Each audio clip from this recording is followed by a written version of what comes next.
बालिका सुरक्षा सप्ताह के अंतर्गत अयोध्या सिटी के सीओ सिटी अरविंद चौरसिया ने शहर के जयपुरिया स्कूल में पुलिस की पाठशाला का आयोजन किया, जिसमें छात्राओं को सुरक्षा से संबंधित जरूरी टिप्स दिए गए।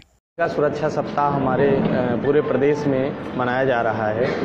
आज इस जुलाई माह के बालिका सुरक्षा सप्ताह अभियान के दौरान हम लोग इस समय जयपुरिया विद्यालय में हैं। यहाँ पर हमारी 6 क्लास से 10th क्लास तक के करीब 500 बच्चियाँ हैं। हम लोग इन लोगों को सुरक्षा के टिप्स दिए, मनोवैज्ञानिक रूप से बालिकाओं को मजबूत किया गया, उनके अधिकारों को जानने के लिए उनको बताया गया, उनको सुरक्षा में कहीं सुनसान जगह पर अकेले ना जाना या इस तरह की सावधानियों का भी टिप्स दिया गया, जिससे ये बच्चियां अपने आप को मजबूत, सुरक्षित और समाज में एक अच्छी भागीदारिता के साथ महसूस कर सकें, अपने इम्पोर्टेंस महसूस कर सकें। इन्हीं चीज़ों के साथ हमने यहाँ पे पूरी टिप्स दी है। खबरों से अपडेट रहने के लिए चैनल को सब्सक्राइब जरूर करें। किसी शिकायत या सुझाव के लिए दिए गए नंबर पर व्हाट्सएप करें।